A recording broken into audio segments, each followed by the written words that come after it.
मांसपेशियों के प्रकार। तो जो मांसपेशियां रहती है ये किससे मिलकर बनी होती है? पेशी कोशिकाओं से। किससे? पेशी कोशिकाओं से। पेशी कोशिकाओं से मिलकर के बनी होती है। तो ये पेशी कोशिकाएं परस्पर मिलकर के और क्या बनाती है? पेशी ऊतक। क्या बनाती है? पेशी ऊतक। और पेशी ऊतक से फिर क्या बनता है? मांसपेशियां बनती है। और तंत्रिका आप जो बोल रहे हो ना वही मांसपेशियां बनती है। तो इस प्रकार से जो है हम काय का अध्ययन कर रहे हैं? मांसपेशियां। तो मांसपेशियां होती क्या है? तो मांसपेशियां लंबी देर लिखे डालिए पहले डालिए मांसपेशियां। जब एक साथ समझा देता हूँ है ना फिर लिखने का काम रहेगा। मांसपेशियां तो पहले समझना ध्यान सब है ना। और एक और याद रखना पीटीआई एग्जाम में इस चैप्टर का काफी महत्व रहता है। कारण क्योंकि जो खिलाड़ी है ना उनमें सबसे ज्यादा जो अंग काम आता है वो क्या रहता है? मांसपेशियां। इसलिए ज्यादातर जो क्वेश्चन बनेंगे वो किसके बनेंगे? मांसपेशियां। तो देखिए मांसपेशियां ये होती है लंबी बेलनाकार लंबी बेलनाकार और तर्कु में या तर्कुनुमा। अब तर्कु में का मतलब देखिए जैसे इस टाइप की संरचना है जो किनारे पर क्या रहते हैं? नुकीले और बीच में से क्या होती है? मोटी। तो उनको क्या कहते हैं? तर्कु में या तर्कुनुमा कहते हैं। तो ऐसी संरचना है अर्थात लंबी बेलनाकार और तेजी होती है ना इसको क्या बोलेंगे? तर्कु में या तंतुनुमा भी बोल सकते हैं। संरचनाओं को क्या कहते हैं? मांसपेशियां। क्या कहते हैं? मांसपेशियां। अब देखिए मांसपेशियां क्या होती है? तो मांसपेशियां किससे मिलकर बनी होती है? पेशी कोशिकाओं से। तो याद रखना ध्यान से मांसपेशियों की जो कोशिकाएं रहती है और सब में इसका अंतर आएगा। तो मांसपेशी जो कोशिकाएं रहती है या पेशी कोशिकाएं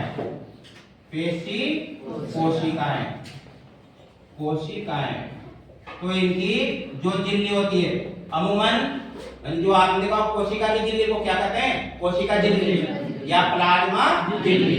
तो उसी प्रकार से मांसपेशी जो कोशिकाएं रहेगी यानी पेशी कोशिकाएं उसकी झिल्ली को क्या कहेंगे? नहीं उसको कहेंगे स्पार या याद रखिए एग्जाम के स्पार्कोलेमा। क्या कहेंगे? स्पार्कोलेमा। याद रखना अमूमन सामान्य कोशिकाएं होती है उनकी जो झिल्ली होती है उसको तो कोशिका झिल्ली प्लाज्मा झिल्ली है ना इस टाइप से बोल सकते हैं। लेकिन पेशी कोशिकाओं की जो झिल्ली रहती है उसको क्या कहेंगे? स्पार्कोलेमा। और इनके अंदर ये द्रव भरा होता है। तो सामान्य आप जानते हैं जीव द्रव्य या कोशिका द्रव्य रहता है। तो उस कोशिका द्रव्य को क्या कहेंगे? एक ने बोला था भी आगे वही शब्द लगा सार्कोप्लाज्म कहेंगे। क्या कहेंगे? प्लाज्म। याद रखना ये सार्को शब्द मांसपेशियों से। तो झिल्ली को तो क्या कहते हैं? सार्कोलेमा। और जो इसमें द्रव भरा होता है उसे क्या कहते हैं? सार्कोप्लाज्म। और उसी प्रकार से आपने नाम सुना होगा ईआर एंडोप्लाज्मिक रेटिकुलम। तो उसी प्रकार से इनके अंदर भी क्या रहती है? ये वही केंद्र जिसमें भी पाया जाता है। इसमें माइटोकॉन्ड्रिया भी पाए जाते हैं और सभी संरचनाएं पाई जाती है। और इनकी ये अंतःप्रद्रवी जालिका। तो इसको क्या कहते हैं? अंतःप्रद्रवी जालिका। इसको कहते हैं पेशी द्रव्य जालिका। क्या कहते हैं? पेशी द्रव्य जालिका। इस प्रकार से ये होती है। क्या होती है? पेशियां। अब देखिए मांसपेशियां 3 प्रकार की होती है। कितने? 3 प्रकार की। 3 प्रकार में देखिए पहला नंबर 1 में इसका नाम होता है ऐच्छिक पेशियां।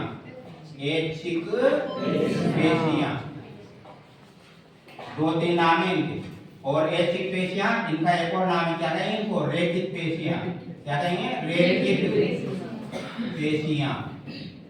और इसका एक और नाम है क्या नाम होता है? इसको कहते हैं कंकाली पेशियां। क्या कहते हैं? कंकाली पेशियां। तो इनके जो नाम है इनकी परिभाषा इनके नामों में छिपी हुई है। नंबर 2 इधर काम दिया रखना ना बोर्ड पे। आगे कौन सी? अनैच्छिक पेशियां और इनका दूसरा नाम क्या होता है? अरेखित पेशियां। अरेखित, ये भी आप यहाँ से मतलब इसको जो स्टडी करोगे हमेशा के लिए याद हो जाएगा। अनैतिक पेशियों को अरेखित पेशियां और इनको चिकनी पेशियां।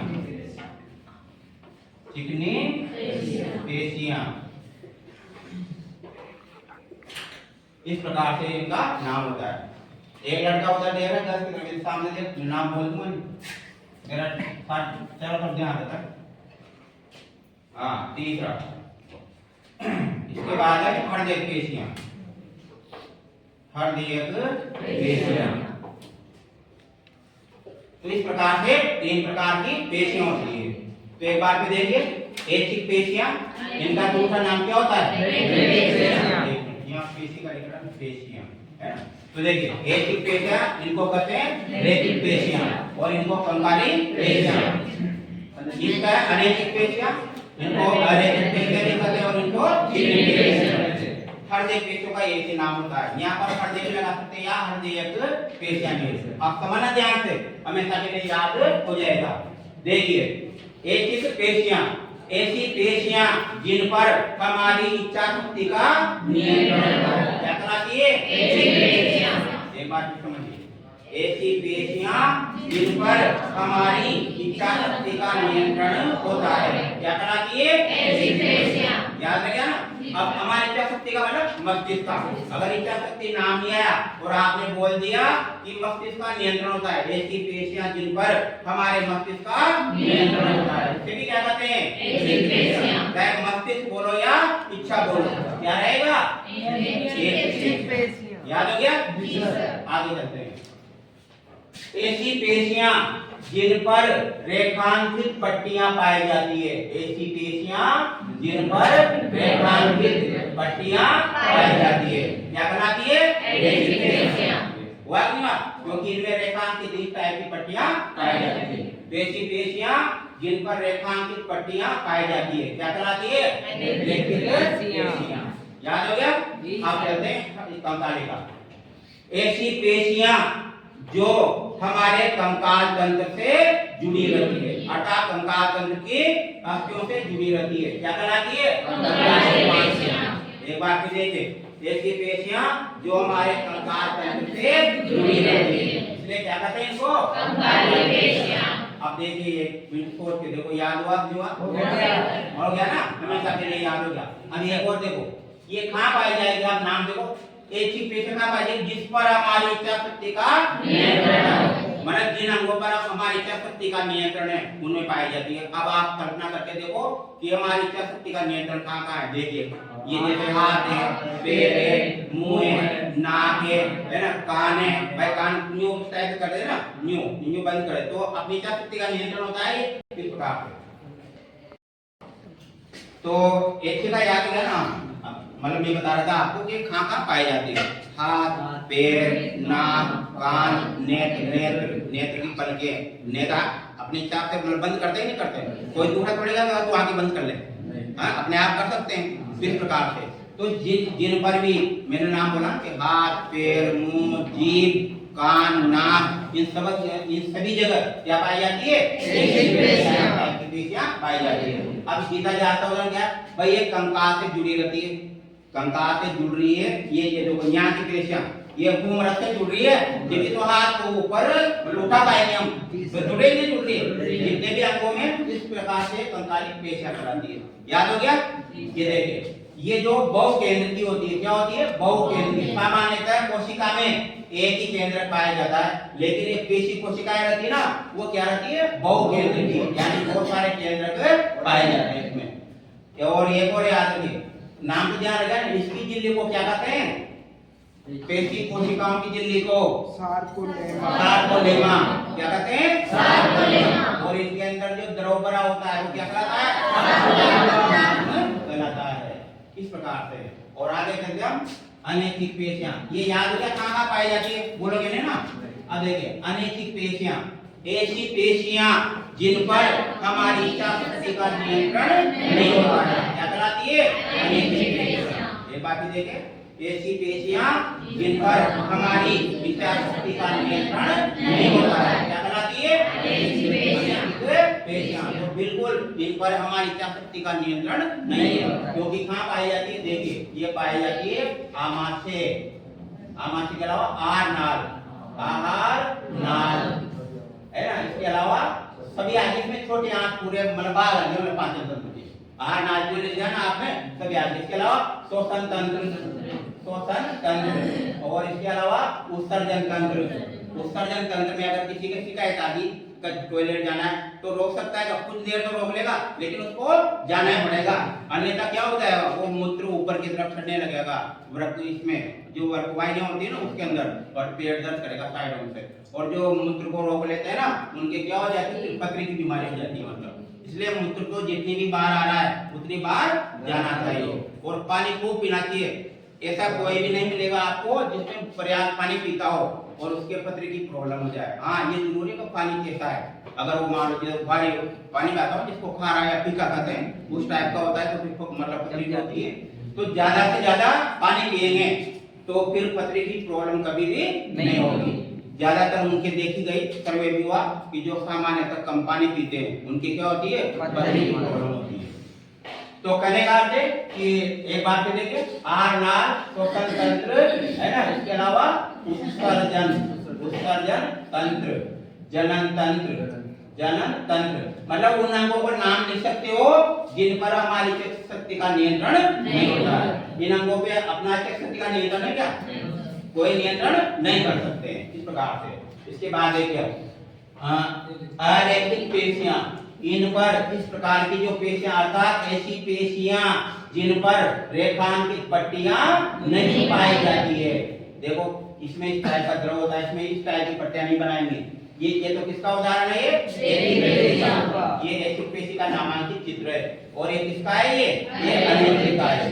अनैच्छिक जब पेशी बनाएंगे तो इस प्रकार का चित्र बनाना पड़ेगा, और इसमें एक ही केंद्र पाया जाता है। तो अंतर भी क्या है ना, जबकि क्या होती है? बहु केंद्र, और जिसमें क्या रहता है? एक ही केंद्र होता है। और इसका आकार देखो, ये तो लंबी बेलनाकार है, जबकि ये क्या है? लंबी कर्कुनुमा, लंबी कर्कुनुमा है। कर्कुनुमा का मतलब जो किनारों से तो पतली है और बीच में से क्या होती है? मोटी होती है। इस प्रकार से एक बात भी देखें, अनैच्छिक हो गया आपको जिस पर हमारी शक्ति का नियंत्रण नहीं होता है, और ऐसी पेशियां जिन पर रेखांकित पट्टियां नहीं पाई जाती है। इसलिए रेखांकित नहीं पाई जाती। तो दूसरी आपने देखा होगा कभी एक फोटो या इसमें देखना, इसमें नेट पे भी या गूगल पे डाल करके मांसपेशियों का चित्र जो डालोगे तो ये वाले हिस्से यहाँ पर आपको इस टाइप की पेशियां दिखाई देगी। क्या दिखाई देगी? इस प्रकार की, यानी गुच्छे नुमा दिखाई देगी। तो कौन सी रहती है? ये सामान्यतः चिकनी दिखाई देती है। ये सामान्यतः क्या होती है? चिकनी दिखाई देती है। इस प्रकार की ये पेशियां हैं। अब हाँ, क्योंकि हृदय का भी आएगा है ना, हृदय का भी बताऊंगा। हृदय में नहीं होगी शामिल है, क्योंकि हृदय में दोनों प्रकार की है। अभी जो मैं आपको बताऊंगा ना भाई, हृदय पेशियां क्या है? ऐसी मांसपेशियां जो संरचनात्मक रूप से तो ऐच्छिक, संरचनात्मक रूप से तो ऐच्छिक और क्रियात्मक रूप से अनैच्छिक होती है। क्या कहलाती है? तो संरचना में तो किसके समान है? ये ऐच्छिक रेखिक के समान है। लेकिन जो क्रिया में है तो देखो हृदय पर अपना नियंत्रण है का? नहीं है ना। ये तो ये जो आजकल जो है ना हार्ट अटैक होती है, रात में मन बंद करके सो जाते हैं तो मतलब अटैक आने की संभावना नहीं थी ना। तो अपने आप बात है ना, हृदय को रोकना नहीं है ना। तो इस पर भी किसका नियंत्रण है? अच्छा एक और बताओ, ये तो ठीक है, इस पर तो मस्तिष्क का नियंत्रण यार ना, ये पिछले एग्जाम का था बीच में ध्यान रहा, मस्तिष्क का नियंत्रण। अनैच्छिक पर किसका नियंत्रण है? अनैच्छिक पर किसका नियंत्रण है? हाँ नहीं यार, इसमें है हाँ नहीं, तंत्रिका तंत्र का एक भाग होता है, तंत्रिका तंत्र का एक भाग होता है ना भाई। तो हो गया तंत्रिका तंत्र, लेकिन ज्यादातर इसमें दो है। एक तो होता है मेरुरज्जु, क्या होता है? मेरुरज्जु। और एक होता है स्वायत्त तंत्रिका तंत्र। क्या होता है? स्वायत्त तंत्रिका तंत्र। इनका नियंत्रण होता है। और हृदय पर यार ना पिछले एग्जाम के ना, और हृदय पर, हृदय पेशियों पर किसका नियंत्रण होता है? हृदय पेशियों पर, हृदय पेशियों पर किसका नियंत्रण? नहीं आ रहा ध्यान? हाँ वायलेंट क्या है? हृदय पर इसका नियंत्रण याद रखना, ये होता है मेडुला ऑब्लांगेटा। क्या होता है? Medulla oblongata. क्या है ये? मेडुला ऑब्लांगेटा मस्तिष्क का एक भाग है। क्या है? मस्तिष्क का मेरुरज्जु क्या है? मस्तिष्क का एक भाग है। इस प्रकार से तो ये हो गया, कंफर्म हो गया ना? तो आप चलते हैं इस पर। अब याद बताया कि ऐसी मांसपेशियां जो संरचनात्मक रूप से तो रेखित और क्रियात्मक रूप से क्या रहती है? अरेखित होती है। क्या कहलाती है? अरेखियां कहलाती है। और एक कहाँ रहती है? केवल हृदय में स्थित होती है। कहाँ पाई जाती है? केवल हृदय में स्थित होती है। आगे समझ में एक और ध्यान रखना और भी है। अभी ये जो वर्णन कराया जब ये जो पेशियां है इनमें थकान जल्दी होता है। क्या होता है? थकान जल्दी। याद ना? क्यों? जैसे वर्क करते हैं 8 पीरियड करते हैं, 8 मिनट 8 पीरियड दूसरे में तो थक गया, तो कौन सी पेशियां थकती है? ये वाली। और इनमें जो थकान देरी से होता है। पहले बात तो जैसे हृदय में क्या थक जाता है कभी? हृदय में अगर थक जाए तो फिर क्या हो जाएगा? डाउन हो जाएगा। तो हृदय पेशियों में कभी थकान नहीं होता है। इसका मतलब इनमें थकान बहुत देरी से होता है या होता ही नहीं है। आगे समझ में? इस प्रकार से तो ठीक है। अब इसका वर्णन करते हैं। मांसपेशियां